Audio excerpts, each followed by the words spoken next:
لقد يسرنا القرآن للذكر فهل من مدكر۔ وقت میں تیسرا سوال یہ تھا کہ اس کی رکعت کتنی ہے، 11 یا 23؟ تو اس معاملے میں ہم گفتگو کریں گے۔ آپ ہزاروں ویڈیوز دیکھیں گے، ہزاروں علماء ہیں جو اس طرح کی بات بیان کر رہے ہیں، کوئی 11 کے سپورٹ میں ہیں، کوئی 23 کے سپورٹ میں ہیں، الگ الگ باتیں ہیں، بڑے لٹریچر ہیں، بہت ساری کتابیں ہیں۔ لیکن میں آپ کے سامنے ایک کتاب پیش کرنا چاہوں گا، یہ حافظ زبیر علی زئی رحمۃ اللہ علیہ کی لکھی ہوئی کتاب ہے۔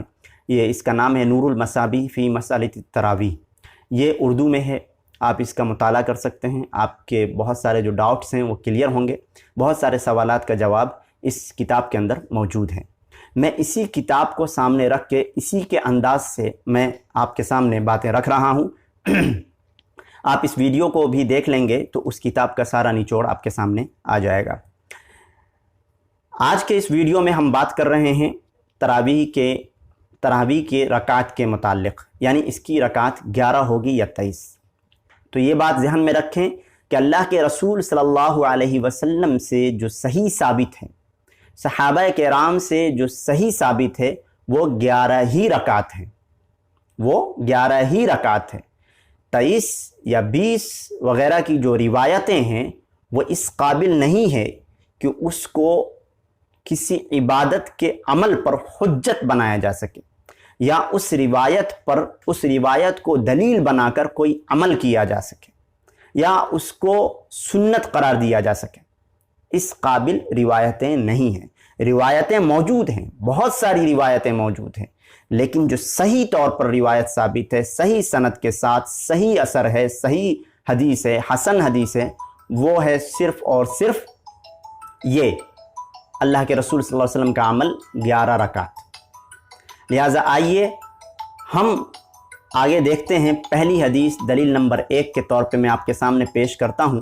یہ صحیح مسلم کی روایت ہے اور حدیث نمبر ہے 254، اور دوسری جگہ یہ روایت ہے 736۔ یہ روایت حضرت عائشہ صدیقہ رضی اللہ تعالی عنہا سے ہے۔ وہ فرماتی ہیں رسول اللہ صلی اللہ علیہ وسلم عشاء کی نماز سے فارغ ہونے کے بعد صبح تک 11 رکعت پڑھتے تھے، اور اسی نماز کو لوگ عتمہ بھی کہتے تھے۔ آپ ہر 2 رکعت پر سلام پھیرتے تھے اور ایک وتر پڑھتے تھے۔ یہ حضرت عائشہ صدیقہ رضی اللہ تعالی عنہ فرماتی ہیں 11 رکعت کے تعلق سے۔ صحیح مسلم کی روایت ہے۔ صحیح بخاری اور صحیح مسلم کی جتنی بھی سند کے ساتھ جو روایتیں ہیں وہ سب کے سب صحیح ہیں۔ یہ پہلی روایت تھی، پہلی دلیل تھی۔ دوسری دلیل ہے ابو سلمہ بن عبد الرحمن رضی اللہ تعالیٰ عنہ نے ام المومنین سیدہ عائشہ صدیقہ رضی اللہ تعالیٰ عنہ سے سوال کیا، پوچھا کہ رسول اللہ صلی اللہ علیہ وسلم کی رمضان میں رات کی نماز، رمضان میں جو نماز ہے یعنی رات کی جو نماز ہے، وہ تراویح یعنی کہ رمضان میں جو رات میں نماز پڑھی جاتی ہے وہ تراویح ہوتی ہے، یعنی رمضان کی رات کی نماز کیسی ہوتی تھی، وہ سوال کرتے ہیں۔ تو ام المومنین جواب دیتی ہیں کہ ما کان یزید فی رمضان ولا فی غیرہ علی 11 رکعۃ، یعنی کہ رمضان ہو یا غیر رمضان ہو، رسول اللہ صلی اللہ علیہ وسلم 11 رکعت سے زیادہ نہیں پڑھتے تھے۔ تو یہ دونوں روایتیں ہیں جو دلیل ہے اس بات کی کہ اللہ کے رسول صلی اللہ علیہ وسلم 11 ہی رکعت نماز پڑھتے تھے رمضان میں بطور تراویح۔ اب ان دونوں حدیثوں پر کیا اعتراض ہے؟ یعنی یہ اخیر والی جو حدیث ہے، خصوصی طور پر حضرت عائشہ صدیقہ کی، ابو سلمہ بن عبد الرحمن رضی اللہ تعالیٰ عنہما، ان کے تعلق سے جو اشکالات ہیں اور جو اعتراضات ہیں، اس کا ایک ایک کر کے میں کوشش کروں گا کہ جو بڑے اعتراضات ہیں اس کا جواب دوں۔ جو لوگ صحیح حدیث پر عمل کرنے سے پیچھے رہتے ہیں اور کوشش کرتے ہیں صحیح حدیث کو ٹالا جائے، کیسے ٹالنے کی کوشش کریں، اس پر اپنی طرف سے عقلی اعتراضات پیش کرتے ہیں۔ ان کے پاس عقل ہے، اعتراض کریں گے، لیکن اس کا جواب بھی ہے، کیونکہ یہ اعتراض اگر درست اعتراض ہو تو درست ہے، صحیح ہے، لیکن یہ اعتراض ہی فاسد ہوتے ہیں زیادہ تر، اکثر و بیشتر۔ لہٰذا اس حدیث کے اندر کلیئر کیا ہے؟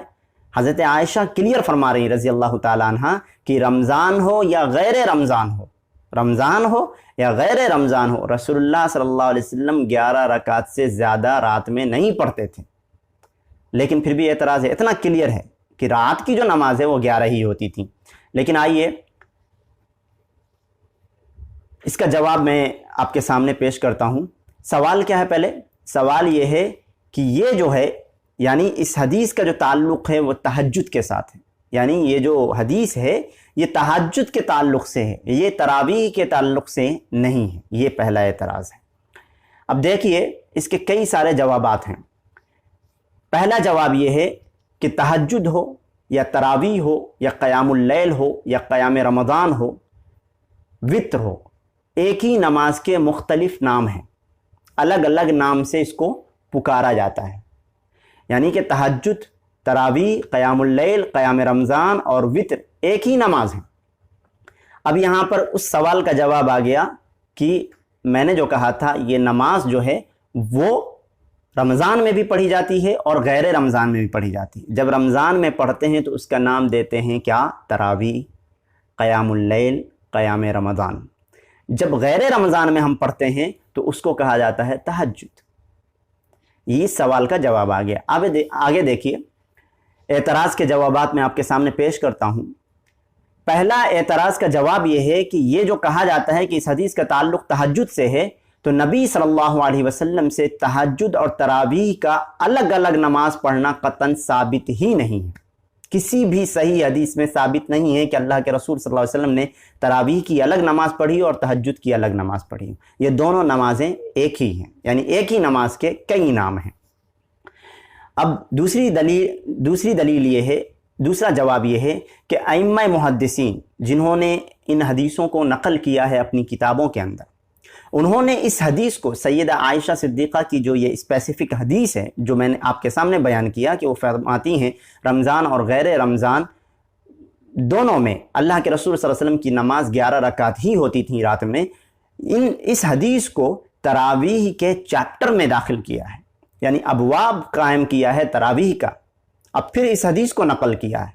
تو محدثین نے حدیث کو جو نقل کیا ہے وہ چیپٹر وائز یعنی ابواب باندھے ہیں، کتاب ہے پھر باب ہے، باب فلاں، باب وضو، باب تراویح، باب نماز، باب صلاۃ، اس طرح سے باب باندھا ہے اور اس کے نیچے حدیثیں نقل کی۔ تو اس حدیث کو جو محدثین نے نقل کیا ہے وہ کتاب التراویح یعنی باب التراویح کے اندر نقل کیا ہے۔ لہذا ایک مثال میں آپ کے سامنے پہلے پیش کر دوں، صحیح بخاری کے اندر جو یہ حدیث آئی ہے وہ حدیث کس باب میں ہے؟ امام بخاری اس طرح سے باب باندھتے ہیں کتاب الصوم، کتاب الصوم روزے کی کتاب کے اندر، کتاب الصلاۃ التراویح تراویح کی کتاب، یہ کتاب کیا ہے؟ تراویح کی کتاب۔ آگے باب کیا ہے؟ باب فضل من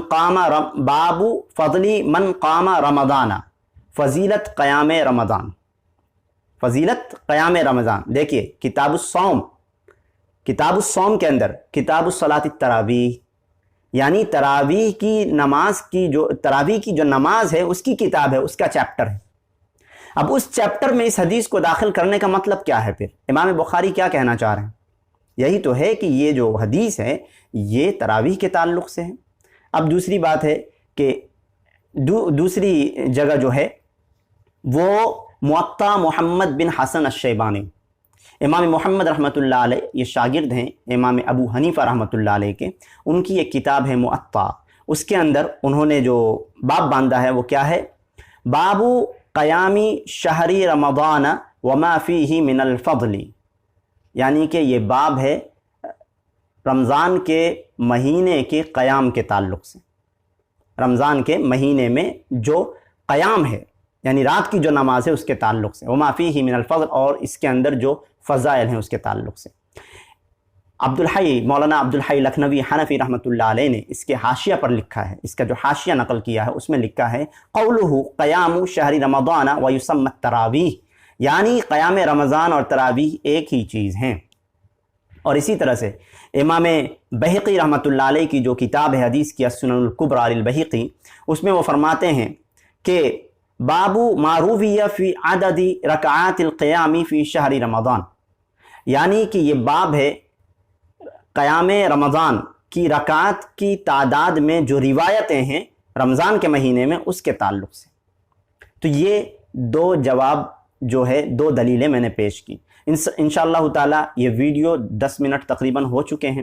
انشاءاللہ تعالیٰ اگلا جب ہم پارٹ بنائیں گے تو اس کے اندر آگے اس کا جواب دیں گے۔ جب تک کے لیے اجازت دیجیے اور انتظار کیجیے اگلے پارٹ کا۔